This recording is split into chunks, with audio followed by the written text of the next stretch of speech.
사람들은 말합니다. 가족은 피를 나눈 사이라고요. 저도 평생 그렇게 믿고 살았습니다.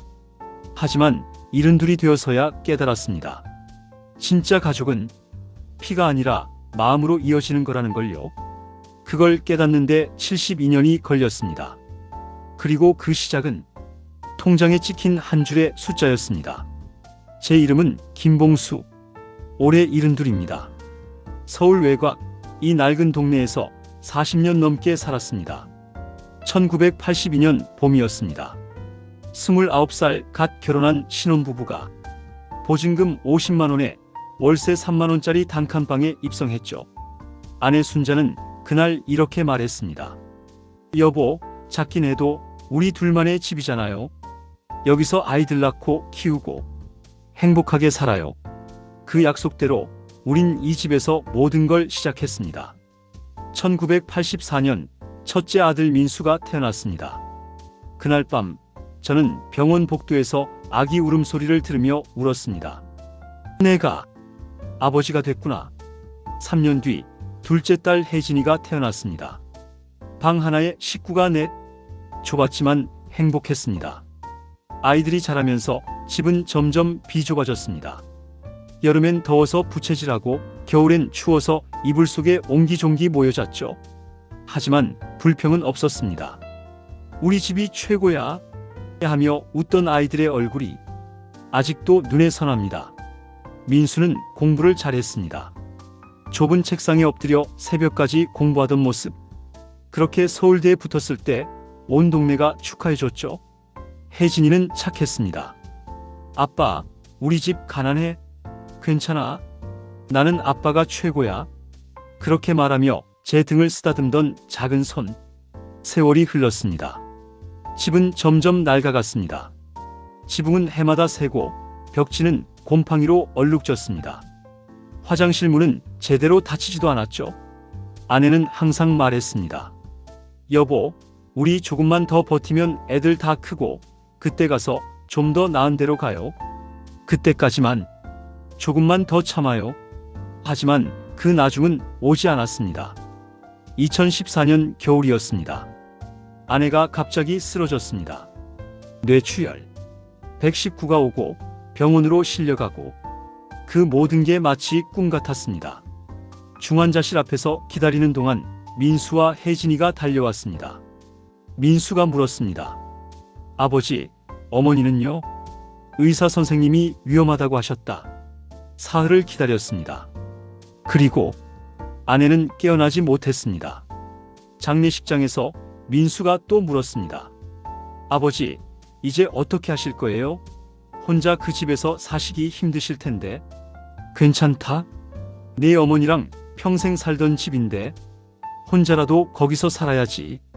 그날 이후 아이들은 각자의 삶으로 돌아갔습니다. 그리고 저는 혼자 남았습니다. 혼자 사는 집은 텅 비어 있었습니다. 아침에 일어나면 아내가 끓여주던 된장찌개 냄새가 없었고 저녁이면 여보, 밥 먹어요 하던 목소리가 없었습니다. 그렇게 10년이 흘렀습니다. 2024년 가을이었습니다. 어느 날 아침 집 앞 전봇대에 빨간 종이가 붙어 있었습니다. 구역 도시재개발 사업 확정 통보. 처음엔 무슨 소린지 몰랐습니다. 옆집 박씨 아저씨가 설명해줬죠. 김 선생, 우리 동네가 재개발된다니까요. 이 낡은 집들 다 밀어버리고 아파트 짓는데요. 보상금 나온답니다. 몇 억씩. 몇 억? 믿기지 않았습니다. 그날 동네 사람들이 모여 소란스러웠습니다. 한 이웃은 자랑스럽게 말했습니다. 나는 땅이 좀 넓으니까 10억은 받을 거래. 다른 이웃도 거들었죠. 우린 집만 있어서. 그래도 5억은 나온대. 다들 계산기를 두드리며 흥분했습니다. 저는 조용히 집으로 돌아와 서랍에서 등기부등본을 꺼냈습니다. 40년 전 이 집을 샀을 때 가격이 2천만 원이었습니다. 그게 지금은 몇 억? 머리가 어지러웠습니다. 며칠 뒤 구청에 찾아갔습니다. 민원실 직원이 서류를 확인하더니 말했습니다. 김봉수 씨네 집은 대략 계산해보니 토지 보상금이랑 건물 보상금 합쳐서 7억 3천만 원 정도 나올 것 같습니다. 7억 3천? 직원이 다시 확인해 줬습니다. 네, 정확한 건 감정평가 나와야 알겠지만 대략 그 정도예요. 그 순간 숨이 막혔습니다. 평생 월급쟁이로 살면서 한 달에 200만 원 벌면 잘 버는 줄 알았던 제가 7억이라는 돈을 받는다고 집으로 돌아오는 길 발걸음이 떨어지지 않았습니다. 그날 밤 아이들에게 전화했습니다. 먼저 아들 민수에게. 민수야, 아버지다. 잘 지내고 있냐? 민수는 바쁜 듯 대답했습니다. 아, 네 아버지. 요즘 좀 바빠서. 무슨 일이세요? 아, 별거 아니고. 우리 집이 재개발된단다. 보상금이 좀 나온다더라. 그러자 민수의 목소리가 달라졌습니다. 보상금이요? 얼마나요? 7억 정도 나온다는데. 민수는 즉시 말했습니다. 7억? 아버지, 잠깐만요. 제가 주말에 바로 갈게요. 전화를 끊었습니다. 그리고 딸 혜진에게도 전화했습니다. 혜진이가 받았습니다. 아빠? 어머, 오랜만이에요. 무슨 일 있으세요? 혜진아, 아버지 집이 재개발된단다. 혜진이가 놀라며 물었습니다. 네, 정말요? 그럼 돈 많이 받으시는 거예요? 그런 것 같구나. 혜진이도 바로 답했습니다. 아빠, 제가 내일 당장 갈게요. 전화를 끊고 나니 이상한 기분이 들었습니다. 10년 동안 명절에도 잘 안 오던 아이들이 갑자기 내일 당장 온다니. 다음 날 아침 아들 민수가 찾아왔습니다. 빈손이 아니었습니다. 비싼 한약 세트와 과일 박스를 한 알음 들고 왔더군요. 민수가 물었습니다. 아버지, 요즘 건강은 어때요? 혼자 계시니까 제대로 못 드시는 거 아니에요? 아니다. 나 잘 먹고 있다. 민수가 또 말했습니다. 아버지, 이제 혼자 계시지 마시고 우리 집으로 오시는 게 어때요? 저희 집 방도 하나 비워놨어요. 처음엔 고마웠습니다. 애가 이제 철이 들었나 싶었죠? 하지만 점심을 먹으며 나눈 대화는 달랐습니다. 민수가 조심스럽게 꺼냈습니다. 아버지, 보상금 말인데요. 요즘 사기꾼들 진짜 많거든요. 혹시 이상한 사람들 연락 오면 절대 응대하지 마세요. 알았다. 민수가 본론을 꺼냈습니다. 그리고 이런 큰 돈은 아무래도 관리가 필요하잖아요. 제가 재테크 좀 배웠거든요. 아버지, 통장이랑 인감 저한테 맡기시는 게. 그 말에 가슴이 철렁했습니다. 민수야, 아버지가 아직 정신 멀쩡하다. 민수가 당황하며 변명했습니다. 아니, 그게 아니라 아버지 안전을 위해서. 됐다. 아버지가 알아서 한다.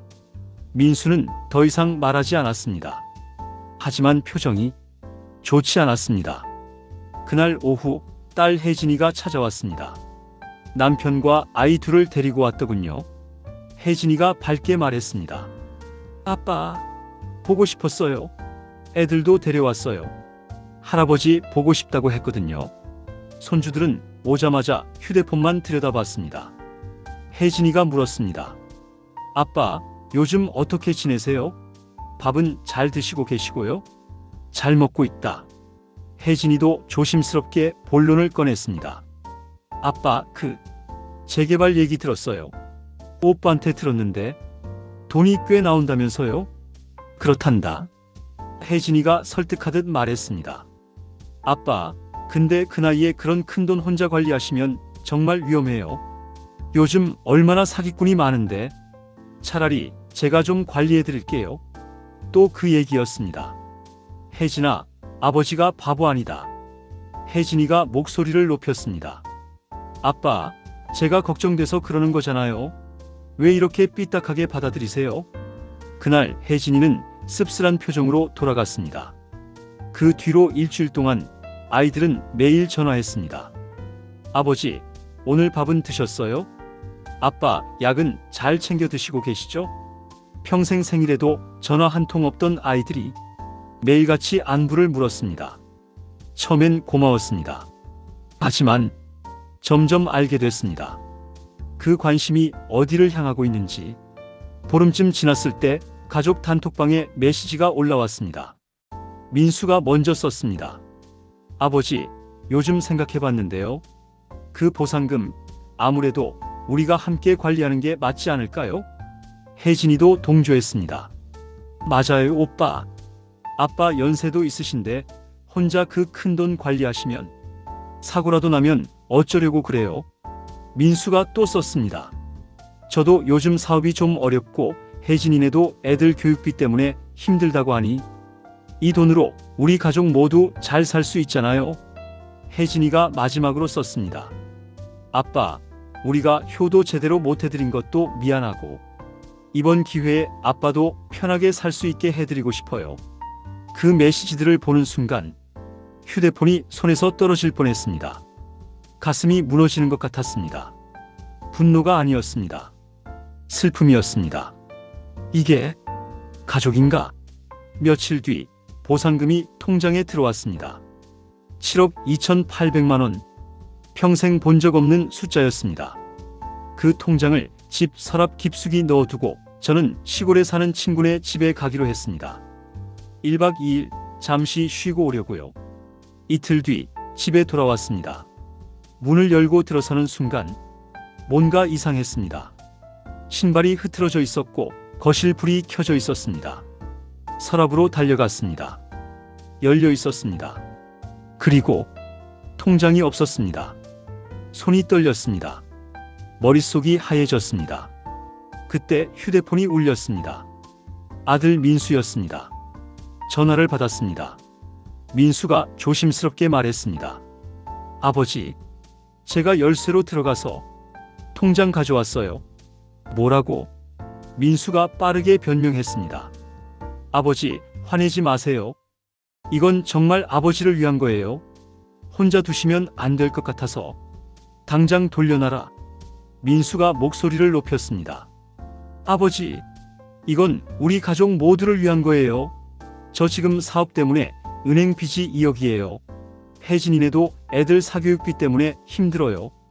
이 돈으로 우리 다 같이 잘 살면 안 돼요? 잠시 침묵이 흘렀습니다. 민수가 울먹이며 말했습니다. 아버지는 우리가 힘든 거 모르세요? 평생 우리한테 뭐 해주신 게 있어요? 이 낡은 집에서 좀 더 잘 살 수도 있었잖아요. 그 말에 더 이상 아무 말도 나오지 않았습니다. 전화를 끊었습니다. 그리고 그날 밤 저는 혼자 방에서 울었습니다. 평생 처음으로 아들 앞에서가 아니라 혼자서 울었습니다. 며칠이 지났습니다. 통장은 돌아오지 않았고 아이들은 연락이 끊겼습니다. 저는 구청에 다시 찾아갔습니다. 민원실 직원이 서류를 확인하던 중 고개를 갸우뚱했습니다. 직원이 당황한 목소리로 말했습니다. 김봉수 씨, 잠깐만요. 이거 좀 이상한데요? 무엇이 말입니까? 직원이 설명했습니다. 이 집 소유자가 김봉수 씨가 아니라 김봉철 씨로 되어 있어요. 등기부등본상 소유자가 다른데요? 뭐라고요? 김봉철. 제 동생이었습니다. 그럴 리가. 제가 직접 산 집인데요. 직원이 서류를 보여줬습니다. 여기 등기부등본 보세요. 2010년에 소유권 이전 등기가 되어 있어요. 김봉수에서 김봉철로요. 2010년. 아내가 세상을 떠나기 4년 전이었습니다. 집으로 돌아와 서랍을 뒤졌습니다. 오래된 서류들, 사진들. 그 사이에서 봉투 하나를 발견했습니다. 아내의 필체로 여보에게라고 쓰여 있었습니다. 편지였습니다. 아내의 편지를 읽었습니다. 여보, 이 편지를 읽고 있다면 아마 집 때문에 무슨 일이 생긴 거겠죠? 미안해요. 당신 몰래 이런 걸 해둬서. 당신은 너무 착해요. 아이들이 졸으면 뭐든 다 주잖아요. 괜찮아. 아버지는 괜찮으니까 하면서요. 하지만 저는 알아요. 돈이 생기면 사람이 어떻게 변하는지, 그리고 우리 아이들이 어떤 사람들인지. 민수는 착하지만 욕심이 많아요. 혜진이는 순하지만 약해요. 제가 없을 때 혹시라도 아이들이 당신을 힘들게 하면 어쩌나. 그 생각에 잠을 못 잤어요. 그래서 당신 동생 봉철이한테 부탁했어요. 집 명의를 동생 앞으로 바꿔달라고요. 봉철이는 믿을 수 있는 사람이에요. 당신을 절대 배신하지 않을 거예요. 여보, 화내지 마세요. 이건 모두 당신을 지키기 위해서예요. 당신은 좋은 사람이에요. 너무 좋아서 상처받을까봐 걱정이에요. 미안해요. 그리고 사랑해요. 영원히 순자가 편지를 읽고 나서 저는 한참을 울었습니다. 아내는 이미 알고 있었던 겁니다. 다음 날 동생 봉철에게 전화했습니다. 동생이 놀라며 물었습니다. 형님, 무슨 일이세요? 봉철아, 너 형수한테 부탁받은 거 있지? 잠시 침묵이 흘렀습니다. 동생이 한숨을 쉬며 말했습니다. 형님이 아셨군요. 응, 방금 편지를 봤다. 동생이 미안해하며 말했습니다. 형님, 죄송해요. 형수님이 꼭 비밀로 해달라고 하셔서 형님이 모르시는 게 나을 것 같았어요. 내 아이들이 그렇게 믿지 못할 애들이었나? 동생이 조심스럽게 답했습니다. 형님, 형수님은 조카들을 미워해서 그런 게 아니에요. 그냥 형님이 혼자 남았을 때 힘들어하실까봐 걱정하신 거예요. 그날 우린 오랜 시간 통화했습니다. 그리고 저는 결정했습니다. 보상금은 동생 봉철이 관리하기로 했습니다. 저는 그 돈으로 작은 전셋집을 얻었습니다. 깨끗하고 따뜻한 원룸이었습니다. 나머지 돈은 동생이 관리하며 매달 생활비만 보내주기로 했습니다. 제가 동생에게 말했습니다. 봉철아, 이 돈으로 내가 하고 싶었던 거 해. 그리고 나한테는 매달 150만 원씩만 보내줘. 그것만 있으면 충분하다. 동생이 물었습니다. 형님, 정말 괜찮으세요? 응, 이제야 마음이 편하다. 아이들에게는 아무 말도 하지 않았습니다. 한 달쯤 지났을 때 아들 민수에게서 전화가 왔습니다. 민수가 당황한 목소리로 물었습니다. 아버지, 구청에서 연락 왔는데요.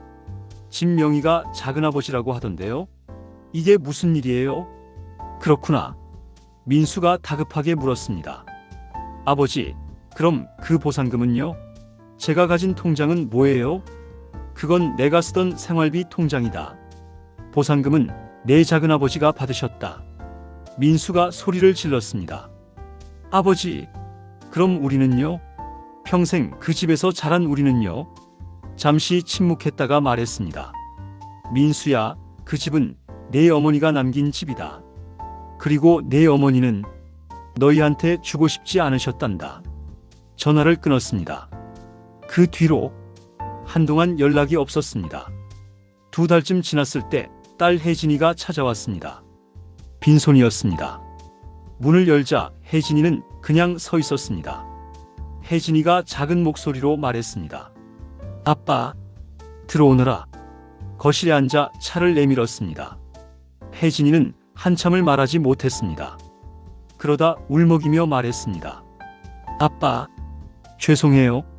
저 정말 나쁜 딸이었죠? 아무 말도 하지 않았습니다.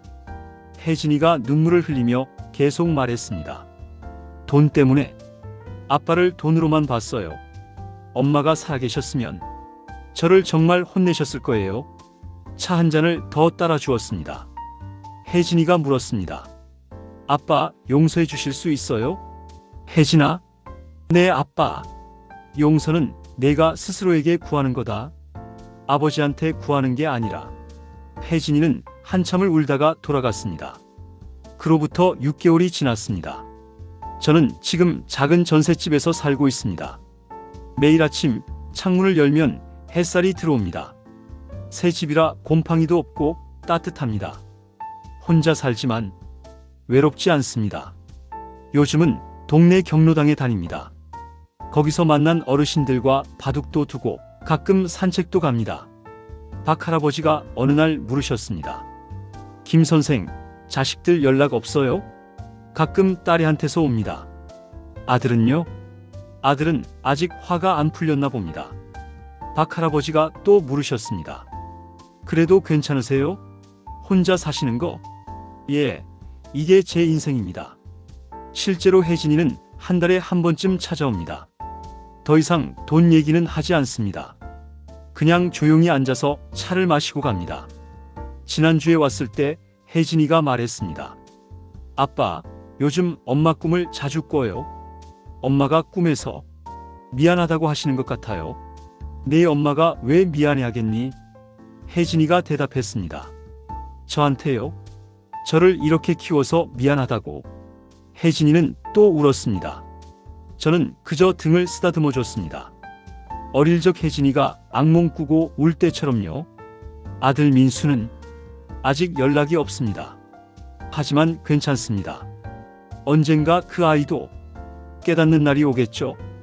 요즘 저는 매일 저녁 아내 사진 앞에 앉습니다. 작은 전셋집 벽에 걸어둔 아내의 흑백 사진. 그 앞에 앉아 말을 겁니다. 여보, 당신 말이 맞았어. 가족은 피로 맺어지는 게 아니라 마음으로 이어지는 거였어. 당신이 남겨준 그 편지. 처음엔 서운했어. 왜 나한테 말 안 했냐고. 왜 혼자 그런 결정을 했냐고. 하지만 이제는 알겠어.